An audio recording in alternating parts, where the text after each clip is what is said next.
সম্প্রতি রাজ্যে ব্যাপক ডেঙ্গুর প্রাদুর্ভাব দেখা দিয়েছে। বিশেষ করে সিপাহীজলা জেলায় এখনো পর্যন্ত প্রায় ৩০০ জন ডেঙ্গুতে আক্রান্ত হয়েছে।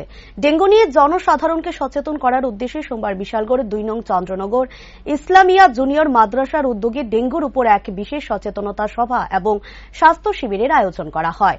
উক্ত অনুষ্ঠানে উপস্থিত ছিলেন বিশালগড় মহকুমা স্বাস্থ্য আধিকারিক ডক্টর জ্যোতির্ময় দাস, ডেঙ্গু বিশেষজ্ঞ সুশান্ত মজুমদার, মাদ্রাসার ভারপ্রাপ্ত শিক্ষক বিল্লাল হোসেন, আহ্বায়ক মহরম আলী সহ অন্যান্যরা।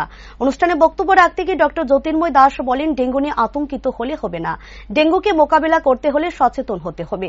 তাছাড়াও এদিন ডেঙ্গু থেকে বাঁচতে কি কি করণীয় তা বিস্তারিতভাবে বর্ণনা করেন ডক্টর জ্যোতির্ময় দাস। এদিনের এই সচেতনতা শিবিরে এলাকার ৩৪ জন রোগী বিনামূল্যে স্বাস্থ্য পরিষেবা গ্রহণ করেন। এবং আমার সাথে স্বাস্থ্যকর্মী সবাই উপস্থিত আছেন, এলাকার সব স্টুডেন্টরা এবং আপনারা সবাই উপস্থিত হয়েছেন। আমি প্রথমেই ধন্যবাদ জানাচ্ছি মহরম আলী মহাশয়কে। উনি একটা সময় উপযোগী একটা অনুষ্ঠান এখানে আয়োজন করেছেন।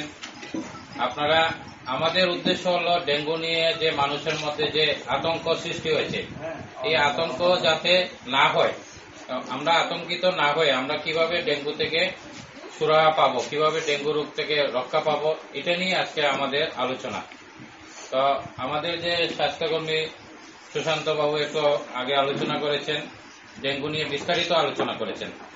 তো এতে শুনে আপনারা হয়তো বুঝতে পেরেছেন, কিছু তো বুঝতে পেরেছেন যে ডেঙ্গু আসলে কি। ভয়ের কোনো কারণ নেই। কিছুদিন আগে আমাদের হসপিটালে কয়েকজন সাংবাদিক এবং কয়েকজন সেন্টার থেকে এসে আমাকে হঠাৎ করে বলল, স্যার বিশালগড়ে তো শুনলাম একটা ডেঙ্গু ধরা পড়ছে। তো ওদের আতঙ্ক হওয়ার কারণ হলো গিয়ে বিশালগড়েও ডেঙ্গু এসে গেছে। তার আগে আমাদের দোনপুরে অনেক ডেঙ্গু কেস হয়েছে। তো এইভাবে যদি ডেঙ্গু সারা বিশালগড়ে বা সারা সিপাহীজলাতে ছড়িয়ে যায়, তাহলে অনেক রোগের মৃত্যু হতে পারে বা অনেক লোক বাড়িঘর ছেড়ে হসপিটালে দৌড়াদৌড়ি করতে হতে পারে। তো এই পরিস্থিতি যাতে না হয়, সেই জন্যই আমরা বিভিন্ন জায়গাতে গিয়ে এরকম ছোট ছোট প্রোগ্রাম করে মানুষকে সচেতন করি।